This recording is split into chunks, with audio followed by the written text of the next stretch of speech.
Now I came on compound sentence, so give it some main heading. Okay, and what is about it? A compound sentence is made up of two or more independent clause. इसमें दो या दो से अधिक independent clause की ज़रूरत होती है और these independent clause are called coordinating clause और coordinating conjunction. For example, coordinating conjunction के लिए आप जान सकते हैं वो कौन कौन से होंगे आपके, क्या आपको पता है कोऑर्डिनेटिंग कंजंक्शन कौन कौन से होंगे? एंड से जुड़े हुए होंगे, ठीक है, डैट से जुड़े हुए होंगे, है ना, बट से जुड़े हुए होंगे। ये जितने भी कंजंक्शन हैं वो आपके किस में आ जाएंगे? कोऑर्डिनेटिंग कंजंक्शन में आएंगे। So I highlight this one.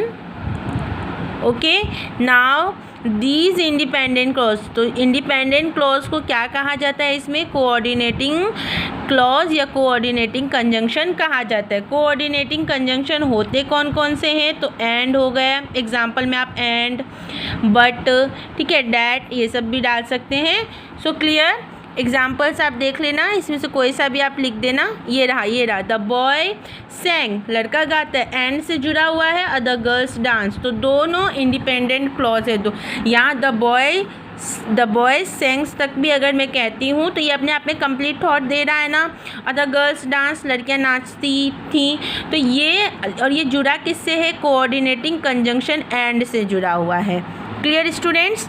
ध्यान से देखिए, इसको कॉपी में आपको नोट डाउन करना है। क्लियर? नेक्स्ट मैं आती हूँ आपको कॉम्प्लेक्स सेंटेंस में। It's very no, I just said that it is not easy just because of here we use a subordinating conjunction. Okay, so first of all remark that what is the subordinating conjunction? Here we use all the WH words because okay, these words are known as subordinating conjunction. WH word like WH word like when, who, which. Okay, also we use that, since, after. Okay, all the relative pronouns also. So what is the main point about it? The main point is that a complex sentence is made up of a principal.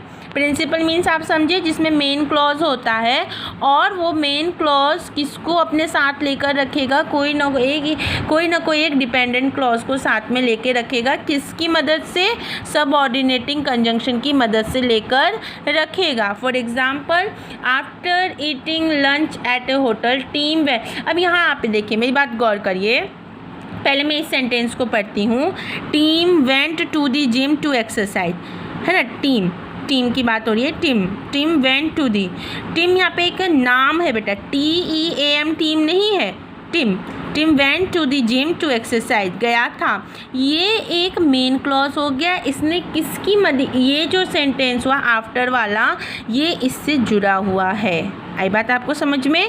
तो आप ऐसे जज करना आप सीख गए होंगे। ये एग्जांपल्स आप देख लीजिए इसी वीडियो के थ्रू, है ना। इसमें आप देखिए, जैसे फॉर एग्जांपल, ये ज़रूरी नहीं है कि पहले आपको मेन क्लॉज आएगा, पहले आपको सबऑर्डिनेटिंग कंजंक्शन भी रह सकता है, सो से भी जुड़ा हुआ रह सकता है, और लास्ट में आपका मेन क्लॉज वाला सेंटेंस आ सकता है, ठीक है। या फिर स्टार्टिंग में यहाँ देखिए, the dog hid in the bedroom and whimpered, ठीक है, गुर्राने के लिए भी आ रहा है। तो यहाँ पे हम समझेंगे कि ये सेंटेंस अपने आप में फुल मीनिंग दे रहा है, लेकिन चूंकि वाइल से जुड़ा हुआ है, सबऑर्डिनेटिंग कंजंक्शन हो गया। टॉम प्लेड हिज वायलिन, यहाँ पे टॉम प्लेड हिज वायलिन, ये भी अपना फुल सेंटेंस है, चूँकि वाइल से जुड़ने के कारण अब ये वाक्य इससे कनेक्ट हो गया, ठीक है।